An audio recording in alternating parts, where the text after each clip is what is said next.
अन्य जातियों में ब्राह्मण, राजपूत, भूमिहार और कायस्थ की गणना होती है। बिहार में नए जातीय सर्वे की रिपोर्ट आने के बाद ब्राह्मण नंबर 1 की पोजीशन में, जबकि दूसरे पोजीशन में राजपूत, तीसरे पोजीशन पर भूमिहार और चौथे पोजीशन पर कायस्थ हैं। आंकड़ों की बात करें तो भूमिहार की गणना बिहार में अब 3% से कम है, यानी बिहार की कुल जनसंख्या में भूमिहार 3% से भी कम है।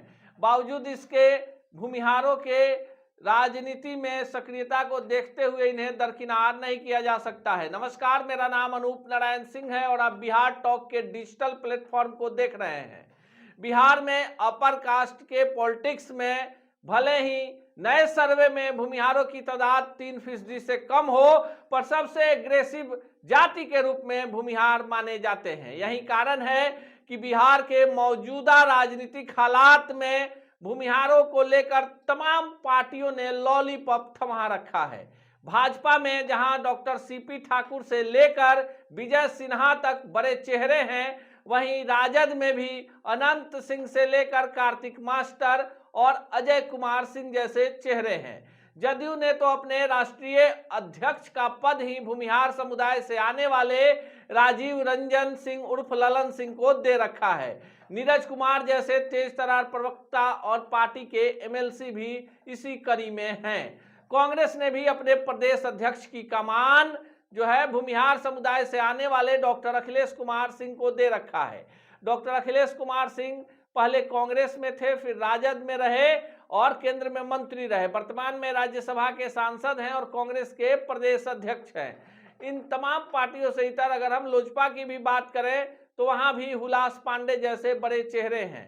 तमाम पार्टियों की चर्चा हम इसलिए कर रहे हैं कि बिहार में 2 अक्टूबर के जातीय सर्वे रिपोर्ट के बाद से पूरा ताना बाना गड़बड़ा गया है।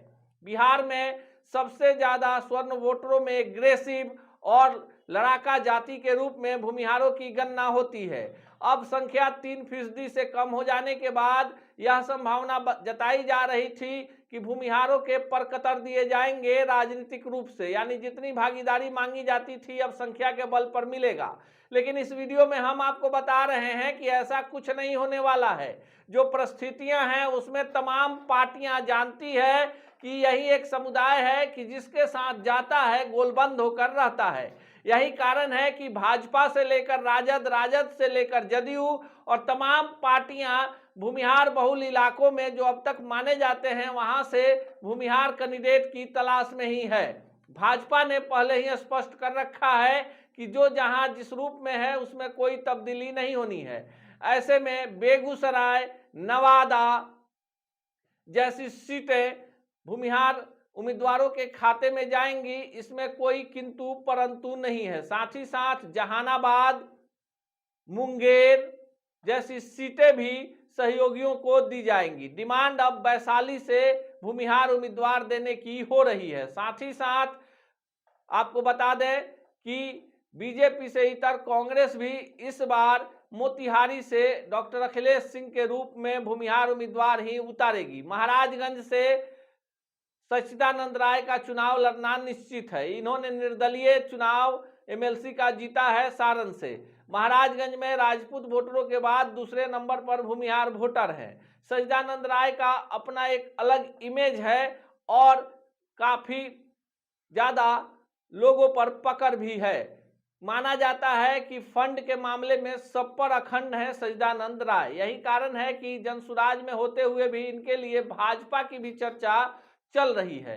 मुंगेर से जदयू के राष्ट्रीय अध्यक्ष ललन सिंह खुद चुनाव लड़ने की तैयारी में है। तो खगड़िया एक नई सीट है जहां से डॉक्टर संजीव कुमार विधायक हैं परबत्ता के, और आपको बता दें कि उनके भाई भी एमएलसी हैं, पिता उनके मंत्री रह चुके हैं। तो डॉक्टर संजीव कुमार चिकित्सक है और उन्होंने स्पष्ट कर दिया है कि खगड़िया या बेगूसराय, तो जो उनका रुझान है, चूंकि खगड़िया जिला के अंतर्गत उनका विधानसभा आता है, तो खगड़िया उनके प्रथम प्राथमिकता में है। और ऐसे में लग रहा है कि खगड़िया से डॉक्टर संजीव कुमार महागठबंधन के तरफ से जदयू के उम्मीदवार होंगे।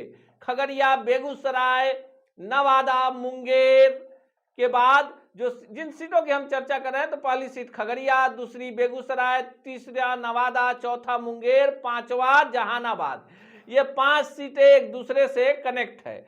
डिमांड तो पाटलिपुत्रा से भी महागठबंधन की तरफ से सिद्धार्थ कुमार, देखिए सिद्धार्थ डॉक्टर उत्पल कांत के पुत्र हैं, दूसरी बार कांग्रेस के विधायक हैं, और यादव मतों के बाद पाटलिपुत्रा लोकसभा क्षेत्र में भूमिहार है। देखिए कई क्षेत्र हैं जहां पर लीडिंग में है, विक्रम है, पालीगंज है, और कहीं ना कहीं इनका पटना में भी, जो पटना का शहरी इलाका है, यहां भी बेहतर प्रभाव है। तो एक डिमांड इस सीट की भी हो रही है। महाराजगंज की हमने चर्चा कर दी, मोतिहारी में हो रही है।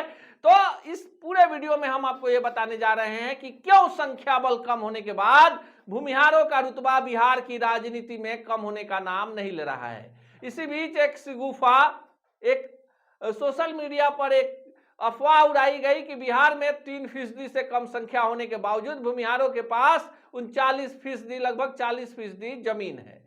इसी बीच भूमिहारों के नेता समझे जाने वाले और जिन्होंने ब्राह्मण भूमिहार फ्रंट बनाया है, जन पार्टी वाले आशुतोष कुमार ने एक बड़ा बयान दे दिया कि संख्या पर मत जाइए, टैक्स में जिसकी जितनी भागीदारी, सत्ता में उसकी उतनी हिस्सेदारी। अब यह भी मायने रखता है कि बिहार में जो भूमिहार हैं वो व्यवसाय में हैं, ठेकेदार हैं, और कई सारे आर्थिक उपार्जन के कार्यों में लगे हैं। तो जाहिर सी बात है कि जिसके पास 40% जमीन होगी, सबसे ज्यादा टैक्स भी वही देगा। ऐसे में आशुतोष कुमार जिस विषय को लेकर इस समाज को एकत्रित कर रहे हैं, कहीं ना कहीं सही दिशा में भी जा रहे हैं। राजनीति में तमाम जातियां अपने लिए ज्यादा से ज्यादा सीटें तलाशती हैं। बिहार में लोकसभा चुनाव के तुरंत बाद विधानसभा का चुनाव होना है। इसी तरह की तमाम जनहित की खबरों के लिए देखते रहिए बिहार टॉक को। ऐसे ही खबरों के लिए जुड़े रहिए बिहार टॉक से। यूट्यूब पर लाइक और सब्सक्राइब करें, बेल आइकन जरूर दबाएं। फेसबुक, ट्विटर और इंस्टा पर फॉलो करें। धन्यवाद।